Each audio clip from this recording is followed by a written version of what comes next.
안녕하세요. 음악평론가 김영대입니다. 자, 오늘은 이승환 데뷔 30주년 특집 1, 2, 3, 4, 5, 6부가 되겠네요. 네, 이승환의 마이 스토리 3집이죠. 3집 마이 스토리에 대한 이야기로 이어나가 보도록 하겠습니다. 먼저 1, 2집 리뷰 그리고 그 전에 있었던 특집들에 보내주신 관심 그리고 성원, 사랑 모두 감사드리겠습니다. 좀 식상하죠? 반응이? 네. 아, 사실은 그래요. 제가 유튜브 채널을 개설을 하고 뭐 여러 컨텐츠를 했습니다마는 이렇게 한 아티스트의 커리어 전반을 모두 다루고 음악들을 하나하나 이렇게 다뤄 나가는 것은 이 제 유튜브 컨텐츠 자체로는 또 처음이었던 것 같고, 제가 평론가 생활을 하면서 뭐 써왔던 글이나 이런 것에 있어서도 저 혼자서 이렇게 한 아티스트를 처음부터 끝까지 착 다루는, 뭐 끝은 아닙니다만 아직 다루는 사례도 사실은 흔치 않았던 것 같아요. 네. 그래서 저로서도 약간은 뭐 좀 도전 아닌 도전이 되고 있고, 그리고 사실은 좀 아직 어떻게 될지 잘 감은 잡히지 않습니다만은, 제가 1, 2집을 일단 원래는 솔직히 말씀드릴게요. 원래는 제가 좋아하는 앨범 몇 개만을 이제 뽑아서 리뷰를 하는 그런 식의 컨텐츠를 생각을 했었어요. 그랬는데 1집을 녹음을 하고 이제 바로 또 2집을 녹음을 하고 나니까 이제 순서가 그렇잖아요. 이제 바로 3집을 해야 될 것 같고, 또 이렇게 되면은 12집까지 모두 해야 되는 게 아닌가 싶고, 또 그렇게 많이들 지금 기대를 하고 계시는 것 같아요. 그래서 또 그 기대감을 또 실망감으로 바꿀 수는 없기 때문에 계속 갈 것 같습니다. 예, 계속 갈 것 같고요. 자, 지체하지 않고 3집 이야기로 넘어보겠습니다. 자, 1, 2집 1집이 어떻게 보면 깜짝 데뷔였었고, 어떤 발라드의 뭐랄까요, 뭐 어린 왕자, 발라드의 신성, 새로운 어떤 경향의 발라디어, 뭐 요새는 뭐 발라더라는 말도 쓰는데요. 어쨌든 그런 발라디어로서의 자리매김을 한 앨범이, 뭐 신고식을 한 앨범이 1집이었다면, 2집은 이제 그런 영역들을 좀 확장해 나가면 이어 나가면서 보다 좀 세련된 사운드와 접근법으로서 자신의 정체성을 조금 더 아티스트 정체성을 만들어 나갔던 것이 2집이라고 봐져요. 3집에 대한 이제 분석을 할 차례인데요. 3집은 저 개인적으로는 굉장히 많이 들었던 앨범입니다. 제가 한창 또 감수성이 예민했던 시절에 나온 앨범이기도 하고, 그렇기 때문에 사실은 완벽하게 객관적인 평가가 가능할까라는 사실은 두려움도 있습니다. 근데 뭐 평론가라는 사람이, 평론가라는 직업 이전에 또 한 개인이기는 하지만, 그럼에도 불구하고 평론가로서 어떤 그 객관성을 유지를 하면서 전체 디스코그래피 자체를 좀 균형 있게 봐야 될 필요가 있거든요. 보통 되게 이제 아무래도 내가 어렸을 때 들었던 음악, 내가 또 한창 뭐 그런 거 있잖아요. 사랑에 빠졌을 때 들었던 음악, 뭐 힘들었을 때 들었던 음악, 이런 것들이 굉장히 그 개인적으로 각별하게 느껴지는 게 있는데, 이제 그런 어떤 바이어스들을 최대한 좀 그 제하고 사실은 음악을 들어야 한다라는 그런, 모르겠어요. 저만의 좀 그런 강박관념 같은 것들이 있는데, 그렇기 때문에 이번 앨범 마이 스토리도 제가 가장 즐겨 들었던 앨범이라는 어떤 편견을 조금 내려놓고 한번 진짜 건조한 마음으로 한번 다시 들어봤습니다. 먼저 사실은 이 앨범은 저는 뭐 개인적인 취향을 다 떠나서 이승환의 커리어에서 굉장히 중요한 전환점이라고 생각이 들어요. 뭐 이 앨범이 최고의 앨범이냐? 그건 뭐 이제 여러분들이 각자 판단하시겠지만, 저는 이 앨범이 1집에서 2집으로 간 변화 보다는 훨씬 더 큰 변화가 있었던 앨범이고, 이승환 개인에게 있어서나 이승환이라는 아티스트의 커리어를 봤을 때 갖는 어떤 그 모멘텀 체인지라 그럴까요? 그런 걸 봤을 때 사실은 이제 곧 또 나중에 또 설명을 드리겠지만 4집에서 있었던 변화만큼이나 중요한 변화가 또 3집에서 있었다고 생각을 해요. 이제 그 중요한 어떤 전환점 혹은 모멘텀 체인지라고 말할 수 있는 부분들은 사실 여러 가지가 있습니다. 하나는 우리가 먼저 제목부터 한번 볼까요? 마이 스토리. 제목 자체가 상징적이죠. 어떻게 보면 굉장히 쉬운 실마리가 클로가 여기 던져져 있습니다. 내 이야기라는 것이죠. 마이 스토리. 벌써 어떤 그 아티스트로서의 그 진정성, 스토리의 어센티시티가 바로 드러나는 부분이 이런 거죠. 마이 스토리라는 제목. 선언이죠, 일종의. 앨범 구성만 봐도요. 여러분 1번 트랙 보세요. 마이 스토리죠. 마지막 트랙은 My Mother. 네, 나의 어머니잖아요. 영어로 하면 My Mother죠. 그러니까 내 이야기로부터 시작해서 내 어머니 얘기로 끝나는 굉장히 어떻습니까? 퍼스널한 일반적인 이야기 아니라 굉장히 퍼스널한 아주 스페시픽한 이야기라는 거죠. 그런 것이라는 점이 일단은 벌써 이 구성 그리고 이 곡 두 곡 앞뒤를 맡고 있는 이 곡에서 드러납니다. 사실은 뭐 우리가 아티스트적 진정성, 메시지의 뭐 진솔함 이런 이야기를 하지만 당시의 음악들만 해도 사실은 우리가 아티스트의 진정성을 유독 중요시 여기는 음악들이 있잖아요. 장르들이. 대표적으로는 어때요? 락이 있죠. 그리고 힙합 물론 그리고 포크 음악이 있습니다. 이 세 가지는 사실은 이런 아티스트적인 진정성에 대한 잣대가 굉장히 높고 여기에서 굉장히 그 청중들이 눈에 보이지 않는 어떤 심사, 그러니까 이 자격 심사를 해요. 아, 이 곡은 아티스트적 진정성이 있어 없어 이런 것들이 굉장히 음악을 평가하는 데서 중요한 그런 요소가 됩니다. 그런데 사실은 발라드 음악이라고 하는 것은 어떻게 보면 굉장히 보편적인 어떤 사랑 이야기, 그렇죠? 관계에 대한 이야기, 누구에게나 해당될 수 있는 이야기를 많이 다루기 때문에 그런 아티스트적인 진정성과는 사실 좀 거리를 좀 떼어놓고 있죠. 그래서 뭐 그런 것들이 크게 흉이 되거나 하는 것도 아니에요. 어쨌든 이 앨범은 그런 점에서 독특했다. 발라드 가수로서 인식되는 이승환이 마이 스토리라는 것을 내세우려고 했다라는 것에서 어떤 일정 부분한 차이를 두고 있습니다.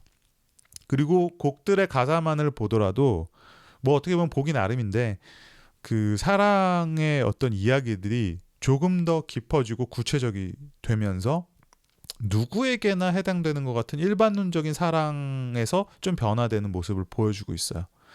그러니까 그런 것들, 이런 굉장히 퍼스널한 고백이라는 점, 그런 것을 염두에 두고 만든 앨범이라는 점, 의도하고 만든 앨범이라는 점이 이 앨범의 1차적인 차별점이라고 생각이 듭니다.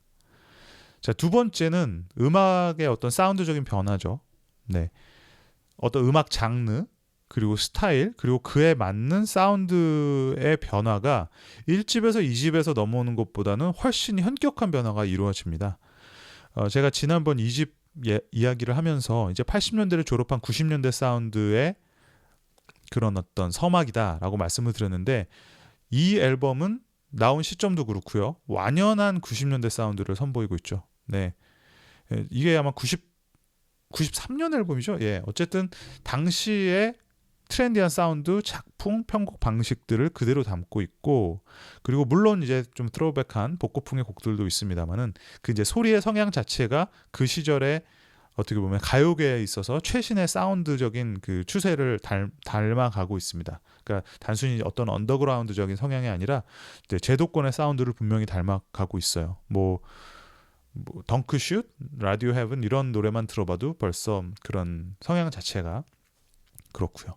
그리고 이제 눈에 띄는 것들이 이제 전자악기들, 신디사이저 같은 것들이 그 이전보다 훨씬 활발하게 활용이 되죠. 이제 이승환이 1집은 물론 뭐 발라드가 많이 있었던 앨범이긴 합니다만은 그래도 이제 락 사운드가 있었고 2집도 마찬가지긴 했지만 이때 락 사운드가 조금 더 뭐랄까요, 좀 더 라이브 밴드 같은 느낌을 갖고 있는 그룹 사운드 같은 느낌이 있었다면 이 앨범은 3집은 그런 그룹 사운드적인 느낌을 탈피하는 대신에 굉장히 프로듀서 지향적인 음반의 성격을 조금 엿보이고 있어요. 내비치고 있어요. 네, 뭐 장르적으로도 다양하죠. 일반적인 발라드, 뭐 포크 스타일도 있고 팝 발라드 스타일도 있고요. 그리고 락도 확실한 이제 락 사운드가 보여지는 곡들이 있죠. 그리고 심지어 R&B 스타일, 좀 소울풀한 스타일도 있고 좀 에스닉한 음악의 스타일까지도 모두 이제 차용을 하고 소화를 하고 있습니다. 뭐 너의 의미, 잃어버린 건 나, 전부 그런 스타일이죠. 사실 너의 의미 같은 경우는 뭐 여러분 이제 좀 센스 있는 분들은 금방 파악을 하시겠지만은 뭐 Earth, Wind and Fire 같은 이제 소울 R&B 스타일을 의도한 것이고, 잃어버린 건 나 파트 3죠. 네.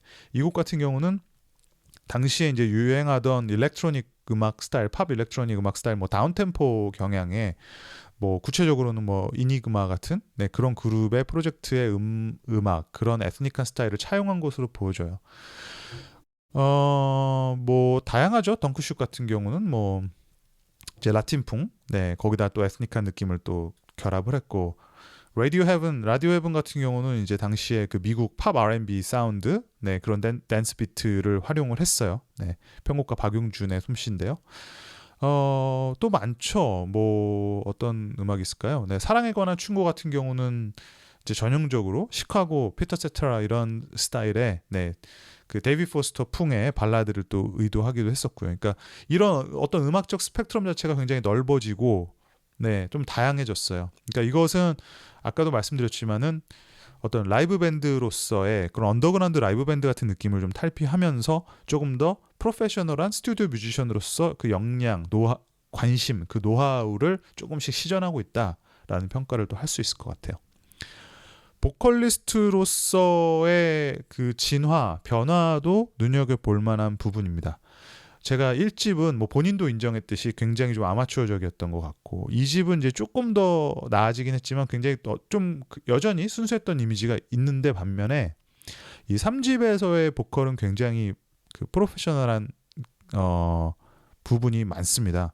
뭐 그 각각의 곡들마다 제가 이제 눈여겨보는 부분은, 여러분들이 이제 이 곡을 처음부터 들어나가시면 네, 그 해당 곡들에 맞는 새로운 창법의 변화, 그런 톤의 어떤 질감의 변화, 그 목소리 이펙트 같은 것들을 굉장히 그 주의 깊게 변화하고 적용해 나간다는 사실을 아실 수 있을 거예요. 한번 다시 들어보시면.